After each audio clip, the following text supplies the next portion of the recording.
My house. My house. This is my house. Visit Habitat.org to find out how you can help more families like mine have a safe, decent place to call home.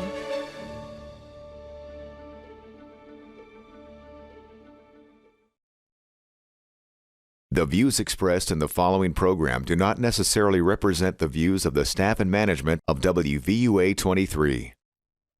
Bringing you analysis and insight into the Crimson Tide. Your Crimson cover hosts, John Copeland, Mike Parker, and Chase Goodbread. Sponsored by Burnham Hahn and by Crimson Village. Welcome into Crimson Cover Television on WVUA 23. I'm Chase Goodbread of NFL.com. I'm joined as always by our senior recruiting analyst, Mike Parker to my left, and of course, Big John Copeland of the 1992 Alabama National Championship team. Have a lot to get to in this edition of Crimson Cover. We're, of course, going to be recapping Alabama's national championship loss to the Georgia Bulldogs. Taking a look ahead at Alabama football for 2022, some coaching staff changes afoot, some transfer portal news afoot as well. A little bit of news in the ticker for some former Alabama players in the NFL. We're going to recap some basketball updates for you as well. A lot to get to. Here on CCTV, we start, though, with a look back at Alabama's 33-18 loss to the Georgia Bulldogs in the national championship game. Played in Indianapolis, and here are the highlights. Slow-going game in the first half. No touchdowns in the first half. Alabama led 9-6 at the break. But after that, Georgia basically took over pretty much in the fourth quarter. Alabama had an 18-13 lead at one point in the second half. But Stetson Bennett came up with some big throws in the fourth quarter. Lots of big plays and big turning points in this game for us to discuss here on CCTV, John. But at the end of the day, Georgia got it done with the plays in the fourth quarter, and Alabama didn't. You know, I don't want to make any excuses about the injuries and the guys that was in the football game. I want to talk about the coach's decision on the offensive side of the football. What I mean by that, the offensive coordinator. When we came out the second half, I think we started off pretty good running the football. I don't know why we went away from that. I understand that Georgia was making plays in the running game, but if I'm going to lose this football game, I'm going to lose it with the ball in the hand of my seniors. A guy that have already proven himself. Get an offensive. I mean, if you get a few negative plays in the running game, that doesn't mean to go away from the running game entirely. And I think that's what happened with this Alabama offense. Yeah, you know how many yards we had rushing? What? 30. In the second half. That's wait though. It's skewed because Young Bryce got sacked Young, 4 times. But I'm just simply saying 30 rushing yards. Listen, they Mike, gave Robinson the ball 22 times. Listen, Mike. They didn't forget about it. But listen, in the first half, on both sides of the both sides of the sideline, nobody was even moving the ball, running the football. Second half, when the running game really got started, we came out, we were giving the ball to Robinson. We was making good plays. We were swinging it out to him. When it was blitzing, we were swinging to him. He was picking up good yardage. He had a couple of not negative plays, but if he had 3 or 4 plays, we only got 2 or 3 yards. And we went away from it completely and started throwing the ball to unproven receivers. That's a good point. And he was putting the ball on a dime to those guys. That's a good point. Bryce threw the ball 57 times. Yeah. That's a. You threw the ball 57 times. Jameson Williams out in the first half with a torn ACL. So, by the way, most of those 57 passes came in the second half. Yeah. So, like John said, you're throwing to backups. John Mechie's already out for the year. You could tell the chemistry was not there. But why keep doing it then? Don't ask me. Put it in the hand of your senior. And I'll say this, a big difference between Alabama's win over Georgia in the SEC title game and this loss in Indianapolis was pass protection. Georgia did not get to Bryce Young at all when they played in the SEC title game. They were all over him in this one, John. Yeah, but so was Auburn. So was Texas A&M. Look, you can't keep doing the same thing over and over and expect different results. That's insane. You can't do that. Run the football. And if you lose by running the football, because if you're able to run the football, then the play action game will open up. But if they know you're going to drop back, they're going to send everything at you, and you got inexperienced guys out there. If you're going to lose it with the ball in the hand of your senior. You know, Bryce Young did make some really bad throws that he normally does not make, but he also had some big-time drops by receivers. Jaleel Billingsley. When he made those bad throws, it was at the point of the game where the young man was frustrated. I don't care if he's short or not, the young man was frustrated. He was ticked. When he missed that guy in the back of the end zone, I can't remember who it was, and landed on his face, he came up slamming the ground. There were some drops for sure. Cameron Latou dropped a ball that should have been a touchdown. Yeah. Ajay Hall dropped a deep ball. That was a big one. That was right on the money. That was a big one. There's no question that the passing game could have been more explosive had the receivers hung on to the ball. Defensively, though, John, some breakdowns as well. Georgia ran the football well. There were some missed tackles on that side of the ball. Let's jump over to the defense. And first, the Georgia defense, but just a final point on the Alabama offense. They had 4 trips in the red zone. Yep. 3 of them they had to kick field goals. Okay. The Georgia red zone defense, they bowed up when it got inside the 20. Alabama only had 1 touchdown on a red zone possession. That was big, too. So, to me, when the game really, really changed is when Will Riker got his field goal blocked, and then the next play after that, you called it. You said James Cook was going to have a big game. He breaks one the next play. 67 yards. Yeah. And I was thinking right then, this is a 10 to 14 point swing right here. And then they went and scored a touchdown. So as a defensive football player, as an experienced defensive football player, in those kind of situations, it takes to have a lot of experience surrounding you to overcome those kind of situations. You got to think about it, guys. Alabama defensive football team, they're young kids. There's not a lot of experience over there. And if you are on the field all the time, back to back to back, you're not getting any first down on the offense. And you're out there back to back to back. And if you're playing against a good team, eventually they are going to bust one. Yep. And you know what? Alabama defensively, they made some big stops, right? Think about Bryce Young's first interception when he was backed up in his own end zone, throws an interception to midfield. Georgia has great field position in Alabama territory to start that drive. What happens? Alabama's defense turned him away with a 3-and-out, made him punt the ball from midfield. That was huge. Yeah. Alabama's defense played very well at times, but late in the fourth quarter, Stetson Bennett was able to hit that big touchdown pass over the top on Kyrie Jackson. Again, inexperience. The guy that was supposed to be in that position was on the sideline. That's right. Inexperience. Yeah. We're down to our 4th and 5th cornerback or something. I mean, It was tough. Big game for Christian Harris, a couple sacks for him. Dallas Turner, a couple of sacks as well. Surprisingly, he's going to be a stud. Dallas Turner's going to be very good. There's no question. He and Will Anderson back next year. We'll be talking about that in the next segment as a couple of bookend pass rushers. That should be outstanding for Alabama's defense in 2022. Be careful how you use that word. Oh, I knew that was bookend. Be careful how you use that. Okay. All right. Yeah, we can get into that next segment as well. Lots more to come here on this edition of CCTV. We're going to be taking a look ahead at the 2022 Alabama football team. Some roster news, some coaching Turner, a lot to get to. So stay with us. You're watching WVUA 23. It's CCTV. Burnham Hahn Exterminators offers termite and pest control solutions for residential and commercial customers in the West Alabama area. Family owned and operated, now in its 3rd generation, we stay up to date with the latest advancements in the pest control industry to protect your family and home from pests. We're an authorized operator of the Centricon baiting system. Burnham Hahn Exterminators, here when you need us. Call us today for your complete termite and pest control services.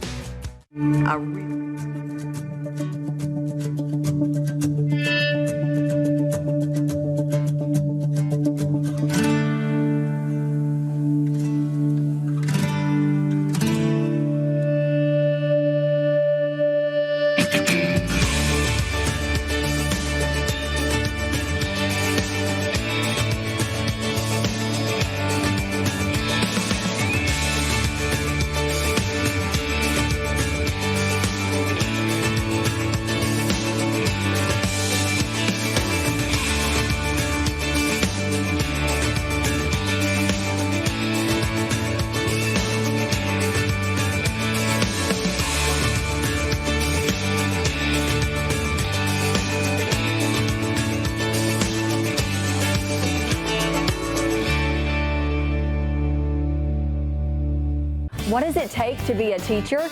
It takes hard work and dedication. It takes creative problem solving, and it takes patience and compassion. WVUA 23, Shelton State, and Bryant Bank want to recognize kindergarten through 12th grade teachers who do whatever it takes to help their students learn and be successful. Go to WVUA23.com, click on the featured teacher graphic, and tell us about the teacher you and your child feel does more than just teach. Nominate your teacher today. For patients with cancer like leukemia, lymphoma, and other life-threatening diseases, a cure exists with bone marrow transplant. More young people are needed because these donors provide the greatest chance for transplant success. Please take the first step of being someone's cure by logging on to bethematch.org for your free swab kit. Let's score a touchdown for more people who need a bone marrow transplant. Lord, I know that you are watching. When COVID came out, I was a total skeptic. I didn't take that vaccine when my husband did. Then I'm in excruciating pain. He took me to emergency. I had COVID. We don't talk about lasting effects of COVID. I still have myocarditis. It's been 65 days. This changed my thinking. Make your own choice. Make an educated one. The antidote for fear is thankfulness. I am thankful for this. I'm thankful. Welcome back to Crimson Cover Television. This segment brought to you by Burnham Hahn Exterminators and that quality local service in Tuscaloosa since 1946. Burnham Hahn offering complete pest and termite services for residential or commercial needs, as well as mosquito control and fire ant treatments. They're licensed operators of the Centricon Termite Colony Elimination System, a year-round service you've got to have if you are a homeowner. So call Clay Hahn and his staff. They'll get you started with a monthly or bi-monthly pest control program.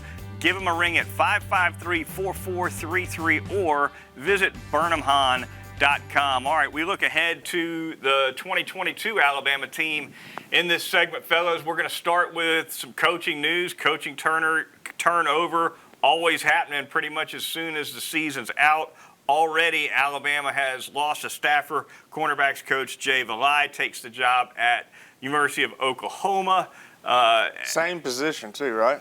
I believe I believe he might be like a co-DC or might be getting some kind of a title upgrade, but I think he is coaching the defensive backs for Brent Venables, by the way, who took that job as the previous DC at Clemson. Going to be interesting to see what Venables does at OU, Mike, for a school in Oklahoma, not to get off onto an Oklahoma tangent, but for a school that's used to throwing it everywhere and scoring 50 points a game. I thought it was interesting that they hired a guy with a defensive background as their next head coach. Yeah, it was a little weird, but I will say, of all the hires in the offseason, I like Venables the best. Look, it makes sense to me, Chase. They're moving into the SEC. You better have some defense. Makes sense to me. That's a good point. Yeah, no doubt. There's no doubt. But it's and that's not to say he can't recruit an offense that's going to light it up. Maybe he will. We'll see. But I'm just saying the background. Well, Bob Stoops was a defensive guy. Yeah. Lincoln Riley, most definitely an offensive guy. But he hired Mike Leach as his offensive coordinator. There you go. Back to Alabama, though. The coaching turnover, Bill O'Brien interviewing with the Jacksonville Jaguars of the NFL for their head coaching position. Probably going to be interviewing for a couple more pro jobs, of course. He's got a background in the NFL, having spent, I think, 5 or 6 seasons as the head coach with the Houston Texans. Prior to that, of course, he was at Penn State. Doug Marrone, the Alabama offensive line coach, also the former Jacksonville Jaguars coach. He and Bill O'Brien, I think a little bit of a package deal coming into Alabama. Could be a package deal going out, Mike. We'll see. Could be. I mean, the question for me is, do we want Bill O'Brien back? Do we want him back? No. You don't? No. You don't? You ready for a new face, John? No, I guess no, after the national championship game. No. No.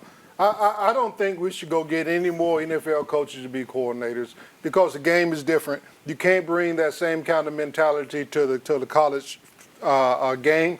Although Sarkisian did a great job. Yeah. I thought he did a wonderful job.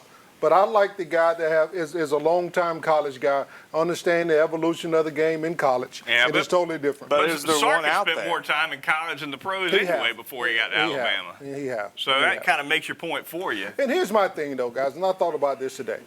With all the turnover that we keep having in our coaching staff, at what point do you run out of guys to go get? I mean, at some point, they're just not going to be anybody out there to go get to replace these guys because all the good ones are going to be in jobs that they don't want to leave. You know, it's not unusual for Nick Saban to go out and get somebody he's had before. So Jeremy Pruitt. Always keep an eye on that. No question about it. All right, the transfer portal, news in that regard as well. 7 Alabama players headed for the transfer portal in the aftermath of the loss to Georgia. Tight end Jaleel Billingsley, not a huge surprise there. He'll be moving on. Linebacker Drew Sanders, quarterback Paul Tyson, offensive lineman Tommy Brown, and some linebackers, King Wakuda, also Shane Lee and Jalen Moody headed for that transfer portal as well. It's a new age in college football, John. But all of those guys make sense to me. The only one that doesn't make sense to me is Drew Sanders. I think Drew Sanders got gimped up at the very beginning of the year, lost his position, hurt his hand. Yeah, and it was a wrap. But there's no it's not getting that back. What? That position. He won't start at Alabama. More or less, Dallas Turner took that job over while Drew Sanders was hurt, and he ended up getting 8 or 9 sacks, most of them toward the end of the season, after he'd taken the job from Drew Sanders. I think at the end of the day, maybe Sanders looked at it. If it's about playing time, then the way Dallas Turner played had to have something to do with it. Well, Jaleel Billingsley, bye-bye. I mean, I could care less. See you, buddy. I mean, he was a disappointment, especially in the national championship game. And I'm just talking strictly national championship game. I picked that guy to lead us in receptions. Yes. Yeah, I'll never forget. I'll never let you forget that, Mike. I just brought it up. All right. Quickly, before we get out of here for this segment, some key returners, some key losses, some key draft decisions for you. The biggest names returning for Alabama in 2022, no question. Bryce Young, Heisman Trophy winner on offense. Will Anderson, best football player in the country, in my opinion, back on defense. Those two guys are going to anchor each side of the ball. Brian Branch and Dallas Turner, who we just mentioned, going to be big keys to that 2022 defense as well. Key losses. Brian Robinson, right, at running back. Josh Jobe at cornerback, who, of course, was out for the season with an injury this year. And as well, Phil Mathis, who improved a lot, had a big senior season for the Crimson Tide on that defensive line, Mike. Yeah, he did. It's just going to be really interesting to see who else is going to put their name in the draft. And don't they have till Monday to do it? Monday is the deadline, January 17th. That's when the NFL deadline to declare is. Some key guys in that regard. Evan Neal and Jamison Williams already have announced that they will be turning pro. No big surprise there. None. Some key names, though, to watch for. Christian Harris, the linebacker. He could go potentially. John Mechie, Jordan Battle at the safety position. Henry To'oTo'o, who came in from Tennessee. All these guys, and not just them, but a couple more, going to be considering an NFL career as well. The only one I think that will actually go out is Jordan Battle. I think Christian Harris is NFL ready, in my opinion. I don't think he is. But we shall see. It's going to be really interesting to see who decides to turn pro and who doesn't. A lot of times, Nick Saban convinces a key player to come back who a lot of people think won't come back. It happens once in a while. Could happen again this year. All right, that's going to do it for this segment. We got plenty more to come, though. Alabama men's basketball update and more coming at you on the other side of the break. You're watching Crimson Cover on WVUA 23.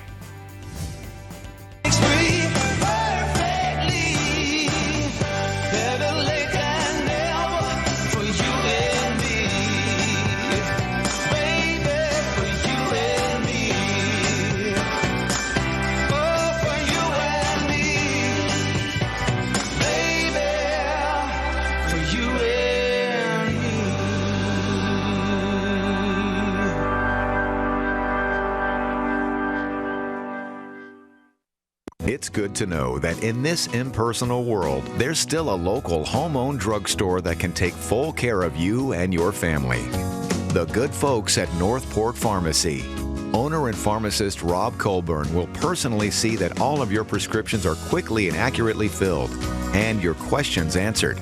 And be sure to check out their gift gallery for the finest in gift selections featuring Alabama merchandise, photo frames, children's clothing, beachwear, jewelry, and more. Remember, when you have pharmaceutical needs, see the man who will take the time to get to know you. Rob Colburn at Northport Pharmacy, located next to CC's Pizza, Highway 82 in Northport. Burnham Hahn Exterminators offers termite and pest control solutions for residential and commercial customers in the West Alabama area. Family owned and operated, now in its third generation, we stay up to date with the latest advancements in the pest control industry to protect your family and home from pests. We're an authorized operator of the Centricon baiting system. Burnham Hahn Exterminators, here when you need us. Call us today for your complete termite and pest control services. When you or a loved one is diagnosed with Alzheimer's, it can be tough to know where to turn. But the Alzheimer's Foundation of America is here for you. We've helped tens of thousands of people through our 7-day-a-week helpline, connected communities nationwide with information and support through our Educating America tour, and our telephone-based support groups meet weekly, providing assistance and support to families. We do it all because of one thing, you. Join us in the fight against Alzheimer's and donate today. alzfdn.org or call 866-232-8484. What you do every day matters. At Alabama, it's our process that yields legendary results. This is where ideas forge innovation, dreams unleash opportunities, and contenders become champions. How far do you want to go? The University of Alabama, where legends are made. When you see news happening, connect with us. WVUA 23 News. Get connected.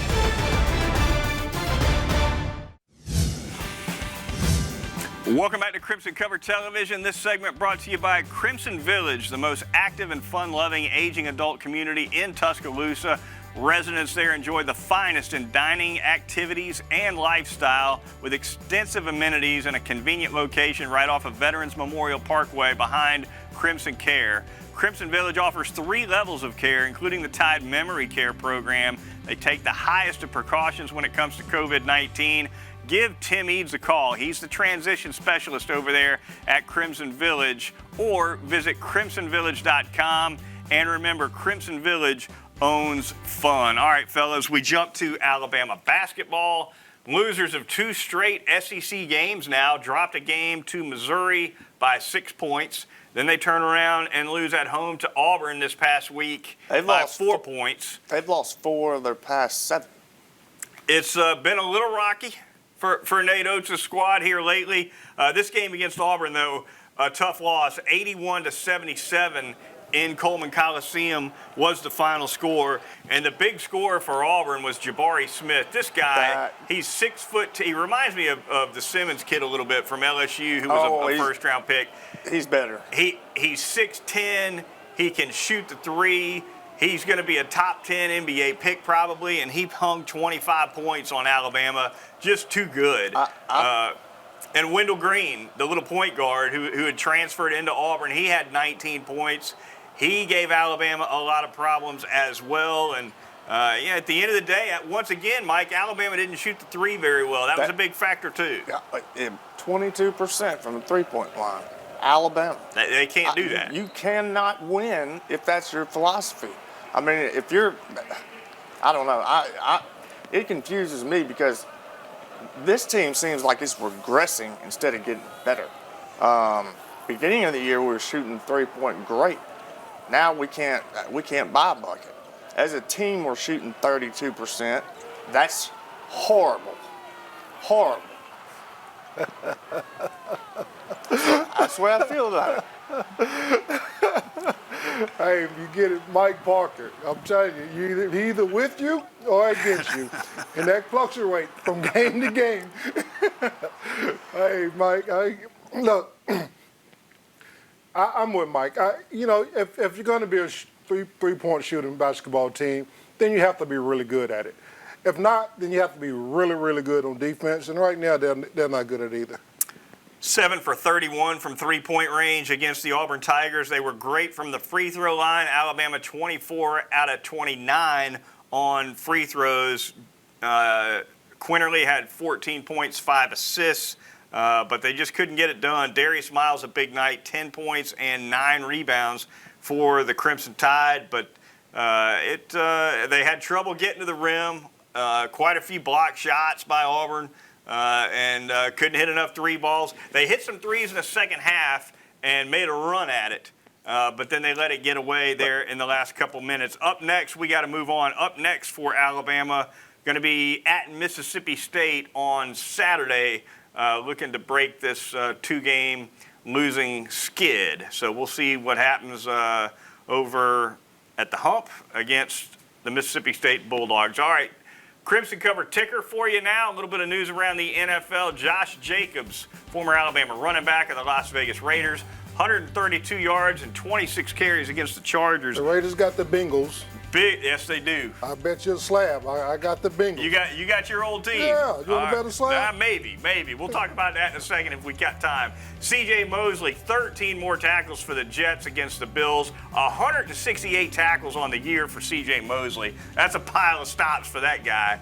Jalen Waddle, the rookie wide receiver for the Dolphins, sets the NFL record for catches by a rookie in a season. Had 104 catches from with the Dolphins this year. That's an NFL rookie record. Very impressive for sure. And finally, we go to the mailbag. If you'd like to ask us a question in the Crimson Cover mailbag, just go to crimsoncover.com, click the mailbag icon. We'll answer your question via email if we can.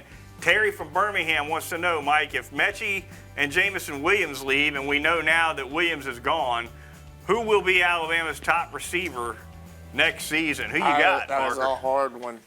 I mean, I'm going to go with Ja'Cory Brooks. I think Brooks is the next guy up. I mean, it could be a transfer. Could be. And I also think, Latu, I really like that guy game. I think he'll get better, a little more experience. I think he can be a big factor in the passing game also. He's a good-looking player. He is. But he's a tight end. Questions about receivers. I got you. I think Brooks could be the step-up guy. He was the step-up guy when Mechie got hurt, right? They beat in the Iron Bowl, had that big touchdown catch. Yep.